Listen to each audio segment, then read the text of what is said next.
Captain Midnight!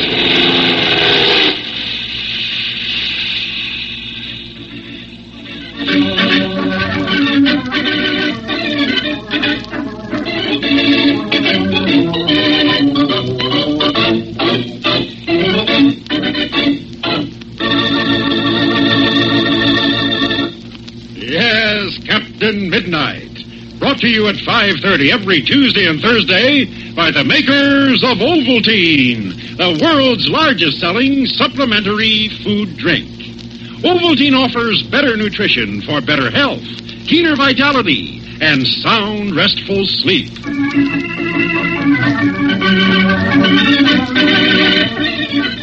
Now on with a new half-hour action-packed adventure, The Flying Ruby, with Captain Midnight and the Secret Squadron.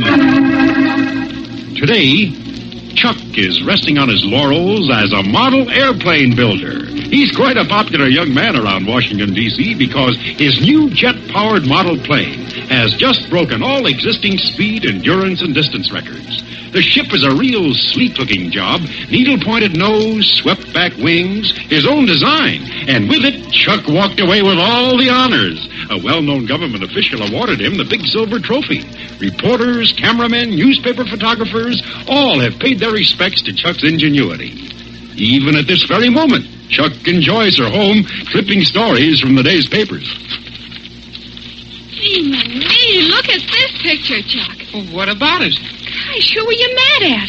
Well, you look like Frankenstein's monster. I think that's a very good picture of me, Joyce. Gosh, how stern can you look? After all, it isn't every day a young up-and-coming aircraft research engineer gets to shake hands with Senator... Oh, I'll get it. Hello? Chuck, this is Captain Midnight. Oh, hiya, Captain. Who is it, Chuck? It's Captain Midnight. Chuck, is Joyce there with you? Yes, sir, she's right here. Say, Captain, did you see the papers this afternoon? What a story. You mean the robbery? It's already in the newspapers? No, I mean the story about me. My plane won the International Model Trophy, 144.84 miles per hour. A new speed record as well as distance. My picture's in every paper. Well, Hold on a minute, Chuck. Yes, sir? Chuck, I'll look at the papers and your trophy later. Right now, we have a job to do. A job? We had to investigate a robbery. Government secrets? No, a jewel theft. Well, isn't that just a routine police job? Not this time, Chuck. The stolen jewel was a crown ruby worth over $100,000. $100,000? Yes, and it belongs to a very important foreign emissary's wife. Unless the ruby is found soon, serious international complications may result. That's serious, huh? I'm afraid so, Chuck.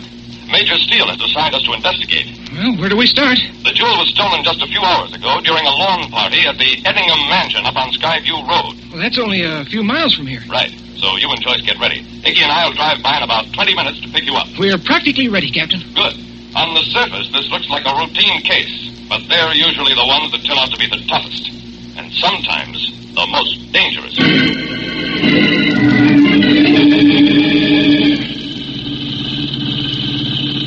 Captain Midnight, do we have any clues to go on? None at all, Joyce. All we know is that the ruby was stolen. Can you imagine? A hunk of red-colored glass being worth over $100,000? Oh, remember, Icky, it's a crown jewel. Boy, if I had that money, you know what I'd do? Don't tell me, Icky. You'd open a hamburger stand. The biggest and best in the world.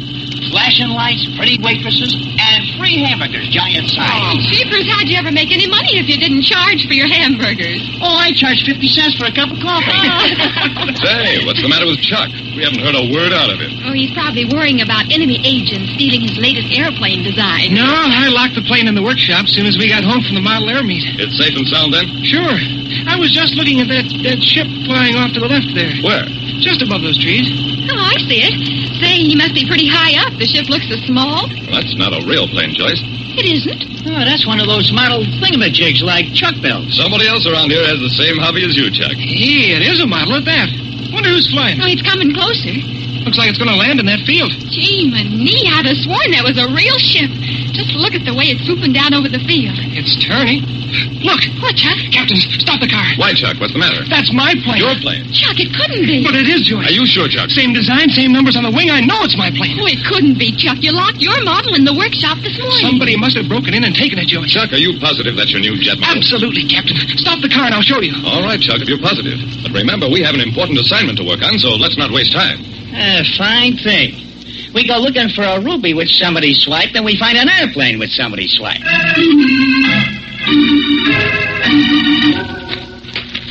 Here it goes. It's just landed. I don't see anyone around here.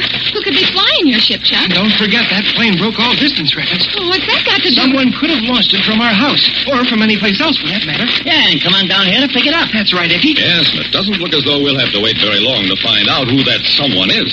Look over there. Oh, a car. Racing across the field. Oh, we're almost there. And there's the plane right up ahead. Thank goodness it's landed in that tall grass. Well, I'll go over and get the ship. We'll wait here and form a reception committee for our friend in that car. Jeepers, look at him drive over those bumps. He's in a hurry, all right. Captain, there's two guys in that car. So I see, Icky. We might have a little trouble Here's here. the plane. Is it okay, Chuck? As far as I can see, there's no damage. Chuck, you're positive now that's your plane. It's not an exact duplicate. I have the name stenciled on it, Captain. You see, right here.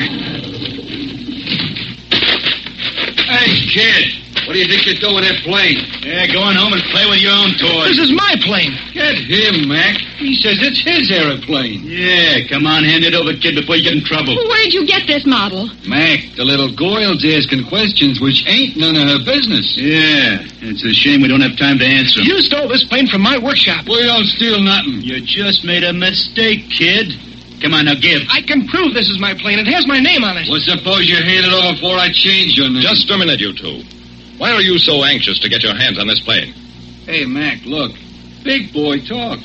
Yeah, he asks questions, too. You two obviously stole this model airplane from my young friend's workshop. And they send people to jail for that. Listen to him, Mac. Yeah, we don't have time to listen, Joe. Now, let's have that plane. Or do we have to get rough? You'll have to take it from us, mister, if you think you can. Well, what do you know? The ape talks, too. Why, you hold it! Easy does it, tough guy. You ain't swinging no more at nobody, see? Hold on, Icky. They're armed. Yeah, we sure are. That's using your head, big boy. Now, tell the kid to hand over the plane. It looks as though you'll have to give them the plane, Chuck. For the time being. Ha! Listen to the big talk. But, Captain. Better do as the captain says, Chuck. They got us covered. Hey, wait a minute. Hey, what's this stuff? Captain. Who are you? I'm Captain Midnight. Captain Midnight, eh? Of the secret squadron? That's right. Well, ain't it just too bad we got no secrets to tell you? Shut up, Joe. I don't like this. What do you mean you don't like it? Just what I said. Oh, forget it. Let's grab the plane and beat it. Who cares who he is? We're all members of the secret squadron. And you can bet your lives we'll have that plane back and both of you behind bars within 24 hours. Yeah, that's a laugh. Pushing jokers around is our business. Yeah? And you're headed for bankruptcy. I told you to shut up, Joe. Maybe we ought to do a little more thinking. What's the matter? You getting scared of these mugs? Put down that gun and I'll squeeze you in a jelly glass. All right, listen, all of you. Joe and me's gonna move back about 10 feet to do a little talking, see? What do you mean, talk? You heard me, Joe. Now get moving. All right, don't get mad. Now, look, don't try to move, any of you. We're still keeping an eye on you, understand? Yeah, we understand. Hey, Mac, what is this? Now, wait till we get out of earshot. Give a dollar to know what Now, they're wait, will saying. you? That's bad enough they're taking Chuck's plane. Let's not be Shut giving up. them money. All right. What is it? Yeah, now listen, Joe. This setup, well, it don't look as simple as the big boss planned it. What are you talking about? We take the plane, we collect half the dough. Yeah, that's just it. We do the dirty work, and he gets half the profits. I'm just wondering if running to this midnight might have been in the plans he didn't tell us about. You mean a double cross? Yeah. Hey, Joe, are you thinking what I'm thinking? That plane's worth a lot of dough to us, Mac. We wouldn't have to split no 50-50 except between you and me. Yeah, we could clear out tonight. Yeah, hey, we might even tip off the cops about the boss. Yeah, that's a hot one, Joe. Come on, let's shake this midnighters game. Yeah, but what about the plane? You ain't gonna toss $100,000 out the window, are you? Shut up. You want him to hear you? All right. Listen, we swiped it once, didn't we? Well, we're going to swipe it again. I got a plan. Yeah? Now, get this. We go back and tell him. Now, listen, kid. Joe and me decided we don't want your plane. Yeah, you can have it. Well, that's nice of you to let me keep my own plane. That still doesn't absolve you of attempted armed robbery. Hey, now, look, Midnight. We don't want no trouble. We told you to keep the plane. We was only having a little fun flying a thing. We didn't mean no harm. Besides, what do we want with a toy plane? We're going to get tickets in a real one tonight. Go on, keep the thing, kid. We'll scram out of here real fast like. And don't try to follow us. Yeah, that might not be so healthy. Well, of all the things, we ought to Never follow. mind, Joyce. I got my plane back. That's the important thing. Oh, just having fun flying your ship. I don't exactly care for their idea of fun, especially while playing with .38 caliber automatics. We're going to do a little checking on those two right after we finish this robbery case. Somehow, Captain, I got a kind of feeling about all this. What's that, Icky? I got a feeling that we're going to run into those two birds again. Soon. I hope you're right. It'll save us time looking for them. But come on now, we better get back to the car. We still have a date to look for a missing crown ruby at the Ettingham Mansion. Oh, gee, me, I forgot all about that. Here, Chuck, let me help you with the plane. Right. Let's go, Captain. Yes, sir. I got a funny feeling that the next time we bump into those mugs, they're not going to be so friendly.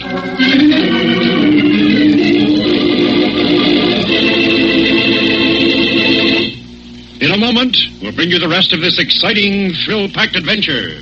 But first, if you listened to our program the last few nights, you've heard us talking about a supplementary food and explaining what a supplementary food like Ovaltine really is and what it does.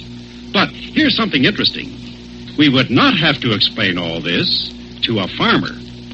Every farmer in this country knows what a supplementary food is, why he has to feed it, and what happens when he doesn't feed it to his animals. You read in the papers about how a farmer feeds 8 or 10 bushels of corn to a pig to make 100 pounds of pork.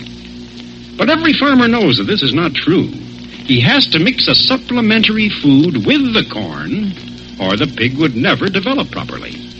Every farmer knows that you have to give supplementary food to a cow if you're going to get a good quantity of milk. You have to feed supplementary food to chickens if you want them to lay eggs in the wintertime. But it is only lately, and I repeat, that it's only in the last few years that the public generally has really wakened to the fact that lots of human beings can benefit from supplementary foods, too, if they're going to be up to par, be on their toes, feel right, and be right. There are millions of people who need more than their everyday diet, just as the pig needs something besides corn. Now, this may be a funny way of talking about this whole topic, and I don't want to compare you good people with pigs, but there are many people in this country who are underweight, under par, listless, nervous, and sometimes just plain cranky because there's something missing in their diet.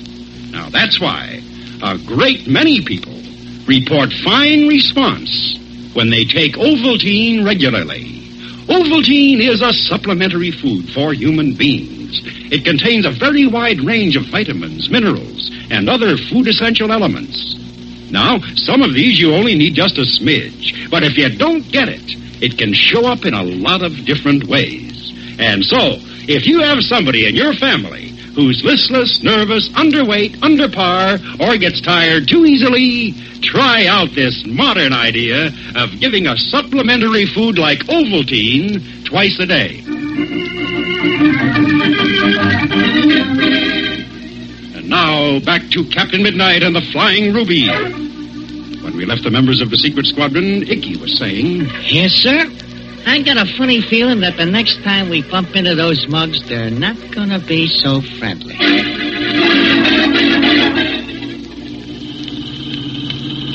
This is it. The Ettingham Mansion, owned by Cyrus J. Ettingham III. Loop and loops. Would you get a load of that place? Jeepers, I've never seen such a beautiful estate. Hey, some dump. Oh, Icky. I mean, it's a real classy joint. That's what I mean. Well, here we are. Hop out. I see the police are here in full force. I wonder if they found out anything yet. We'll know in a minute, Joyce. What do you want us to do, Captain? Chuck, you and Joyce come with me. Oh, Icky. Right here, Captain. Icky, I want you to look around the grounds. See if you can spot anything unusual, and especially keep a sharp eye out around this parking area. Right. See if any of the guests try to leave. Don't worry, Captain. They won't get by all like a butt mud. Good. We'll be back as soon as we can. And be sure nobody steals my plane again.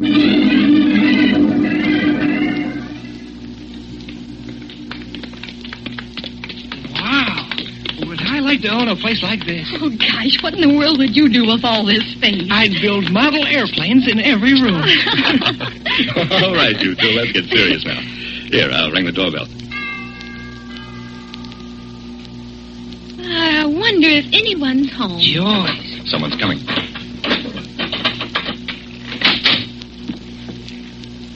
Good afternoon. Did you ring, sir? Yes, I'm Captain Midnight. Oh, yes, sir. A member of the constabulary said to expect you. Won't you come in, please? Thank you. After you, Joyce. Thank you. Rise this way, sir. I'll take you to Mr. Illiam. Who's Mr. Illiam? He's, as Mr. Eddingham's new confidential and social secretary. Where are all the guests? On the patio being interviewed by the police. A constabulary. Yes, of course.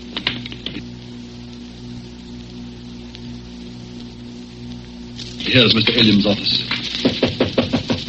Who is it? Mr. Illiam, Captain Midnight is here to see you. Oh, come in, Captain, come in. I was expecting you long before this. That'll be all, Wendell. Yes, sir.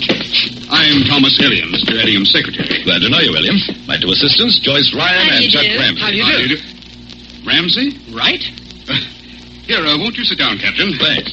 Young lady, here's a chair for you. Thank you. I'll sit over here by the window. What can you tell us about the theft of the Crown Ruby, Mr. Illiam? Well, actually, very little, Captain. The Countess was wearing this ruby clip on her gown when she arrived. 2 hours later, she noticed it was gone. A clip? Oh, gosh, a clip is so easy to steal. Why, it's a pickpocket's dream. I see. Do you have a list of your guests, Mr. Illiam? Oh, certainly. Here you are. Thanks. Want to talk with these people. Gee, me. It's too bad we can't find the ruby as easily as we found Chuck's plane. Plane? I don't quite understand. 2 thugs who called themselves Joe and Mac tried to steal my latest design model airplane. They'd already stolen it, but we caught them flying it around. And we beat them to the plane right after it landed. I see. Then they never got their hands on the ship again, eh? Oh, no. They even ran away from us after they found out who Captain Midnight was. Well, that was indeed lucky, wasn't it? Tell me... Getting back to the ruby, Mr. Illiam. Just one more question, Captain. Tell me, Chuck, what kind of plane was this ship? Oh, it was a twin-engine, jet-powered model. The wings were swept back, needle-pointed nose like the new XP90. The stabilizers... Chuck, I don't think we should be boring Mr. Illiam with the details of your model when we're here to help locate a stolen crown jewel worth over $100,000. Oh, on the contrary, Captain, I'm very much interested. You see, I'm a model airplane enthusiast myself. Oh, we can talk about model airplane building later. Right now, I want to hear what the Countess and Mr. Eddingham's guests have to say about the missing ruby. Where did you say this plane is now, Chuck? It's outside in the car. I'd like very much to see it. I'm going out to the patio, Chuck. Are you coming? Yes, sir. Right with you, Captain. Well, if you'll excuse me, Captain, I have a matter to attend to for Mr. Eddingham. Very important. I'll join you later on the patio. I would like to have you come with us, Mr. Illiam. Oh? You know these people. You can introduce us. Well, really, Captain, I must take care of this errand first. You It's see... going to wait, Mr. Illiam. We're going to join the others in the patio, and you're coming with us right now.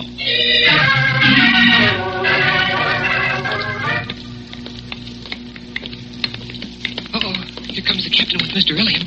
Maybe they learned something about the missing ruby. You know, Chuck, I don't think Mr. Illiam was very happy over the idea of Captain Midnight making him tag along. I wonder if the captain let him take care of that errand yet. I doubt it. He was kind of peeved. Hi there, you two. Hello, Captain Midnight. What did you find out? Nothing at all, sir. Not one single tiny clue of any kind or description. The same here. And just what do you intend to do now, Captain, if I may ask? We're going back to the parking area to see what Iggy may have discovered. To where your car is parked? Yes, that's right. You can attend to your errand now, if you wish, Mr. Illiam. Thanks again for your help. Not at all, Captain. I'd like very much to go with you, out to your car, that is.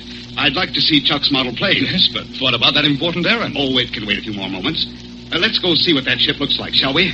I think I'm going to like it. Very much.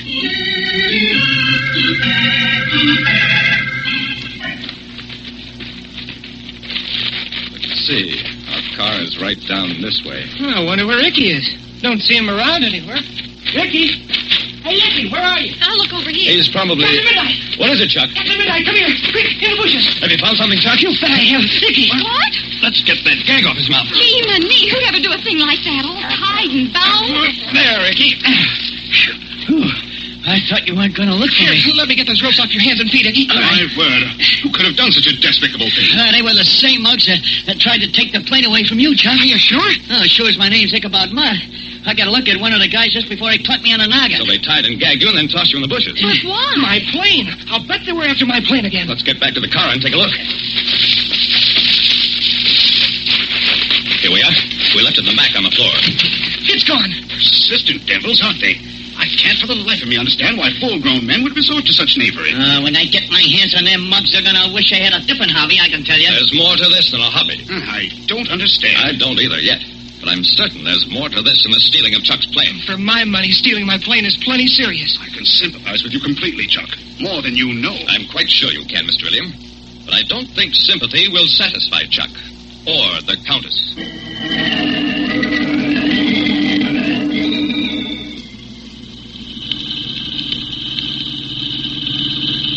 say it was right about here you first spotted those thugs flying your plane? In that field right over there on the left. Well, somehow I don't think those two had come back here. What makes you think so, Joyce? Well, remember what one of them said about getting tickets on an airliner for tonight? No, they had to fly to Panama and get lost in the jungle. They can't do that. Huh? Why do you say that, Mr. William? Why, what I mean to say is, Yes? well, we've got to stop them midnight. All of a sudden, you seem very anxious to help us locate Chuck's plane, William. Well, it's just that I like to see criminals brought to justice, that's all. So do I, Mr. William. Well, wouldn't it be more logical then for us to head for the airport? Hey, that's a good idea. I'll look for him in a restaurant. No, I have a better idea. Stop the car and turn around. I know this country pretty well. Plenty of out-of-the-way places for crooks to hide. Perhaps you're right.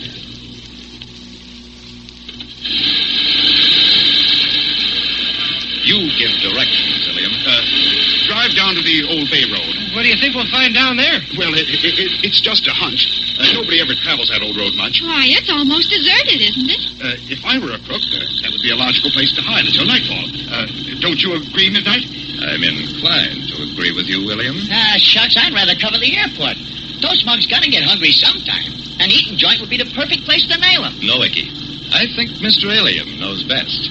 He seems to have a pretty good idea where we might be able to find our two friends and Chuck's plane.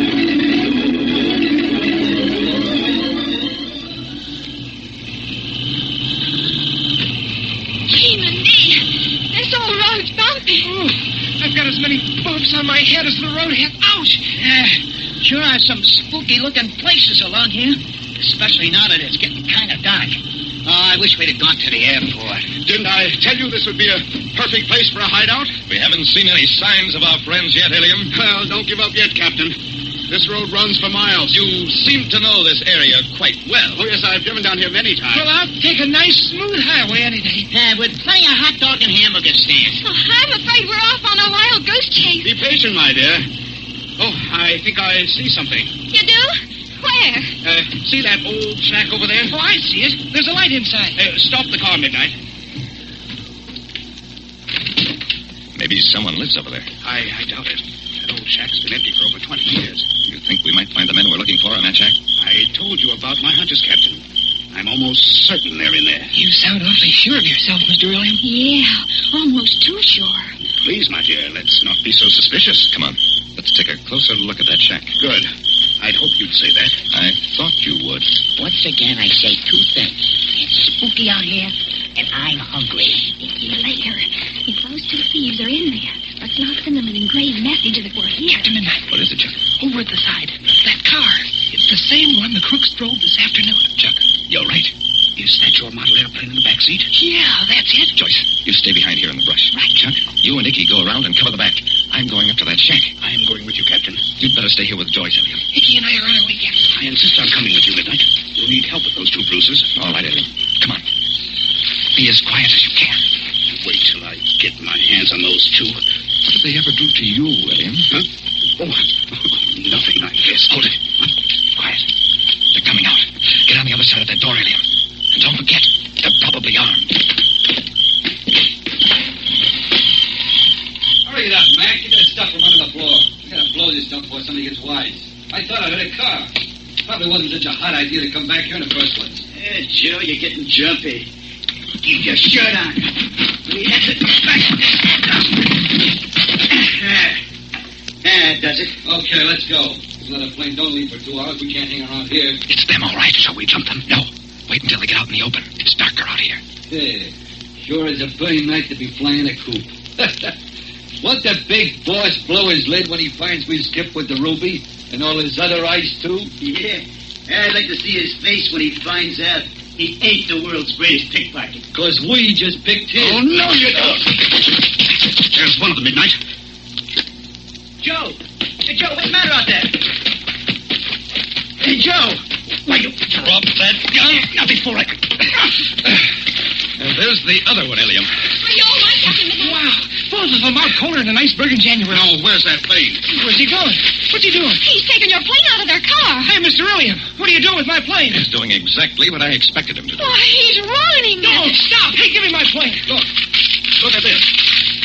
Oh, the missing ruby. Yes, the crown ruby. The reward for its return will be handsome. But how in the world did you know it was in Chuck's plane? Because that's exactly where he put it, Joyce. What? Isn't that right, Mr. Ilium? Why, certainly not. How dare you? I told you I played hunches. I only thought it was to return the ruby to the Countess. You mean your only thought was to steal the ruby and keep it yourself? You're a social pickpocket by trade, aren't you? Why, you loose. It won't work, Ilium. All the way along the line, your story's been too pat. It must have been very easy for you to steal the Countess's ruby clip while dancing with her. That was according to plan, wasn't it? You seem to know a great deal about my plans, Captain Midnight. I know you had your two strong-arm boys here steal Chuck's plane after you read about it in the newspapers. Now, why would I do a thing like that? Because you used that ship to carry the ruby away from the Ettingham estate after you stole it. Go on. Don't stop now. The plane was fast, would travel a record distance. The jet engines wouldn't be heard over the din of the crowd. It served your purpose well. These two crooks were to pick up the ship after it landed, then hide away in this shack until you contacted them. Your story is very interesting, Captain. Oh, I get it. We happened to spot Chuck's plane flying just as those crooks were about to pick it up. And when they found out who we were, they suspected Ilium of a double cross. They gave the plane back to me, followed us to the Ettingham place, knocked Dickie for a loop, and stole the plane again. Right, Chuck. But our friend Mr. Ilium here heard Joyce say his henchmen were planning a trip. That's when he got worried and led us to their hideout. Now, who's double-crossing who? Stand where you are. I'd say the cards were in my favor at the moment, Mr. Ramsey. Uh-oh. Mr. Ilium also carries weapons. The 38 caliber variety at that. You're so right, young man. I'm very well versed in its use. You don't think you can possibly get away with this, do you, William? I don't think. I know I can, Midnight. I have the keys to your car, the ruby, and a very efficient weapon. We'll track you down no matter where you go. I'm afraid you'll never get the chance, my dear Captain. Well, you can keep your chance, Mr. Ilium. Get his gun again. That's what we call our off-guard play, Ilium. Now, Mr. Ilium, sweet dreams. Yeah, let's hope he don't meet up with them other two. Boy, what a tackle, Icky. You can be on my team anytime. Good work, Icky. You got around here just in time. I have the ruby clip, Captain Midnight, and there's a bunch of other jewelry, too. Oh, our boy must have been picking a lot of swanky pockets. Chuck, go over to our car and get those handcuffs out of the glove compartment. And bring the rope out of the luggage compartment. Yes, sir. Now we got 2 cars, a ruby, a hatful of other jewelry, 3 crooks, And my broken airplane.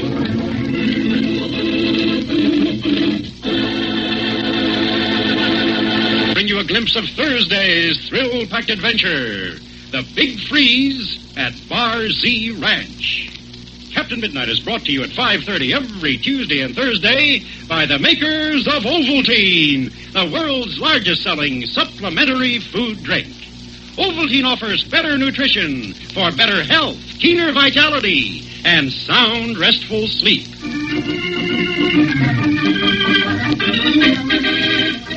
Heard in today's cast were Paul Barnes as Captain Midnight, Jack Bivens as Chuck, Angela Knorr as Joyce, and Art Hearn as Icky. And don't forget to listen in next Thursday at 5:30 when you will hear... Gee, my knee, Chuck. This place is spooky. Yeah, if I believed in haunted houses, I'd say this one is. What was that, Joyce? Gee, my knee, I wish I knew.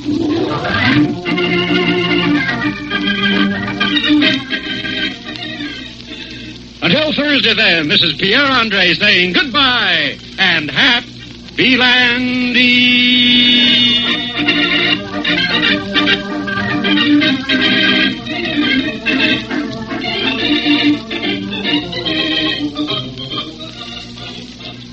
Be sure to listen in tomorrow, same time, same station, to the thrilling adventures of Tom Mix. This is the World Series Network, the Mutual Broadcasting System.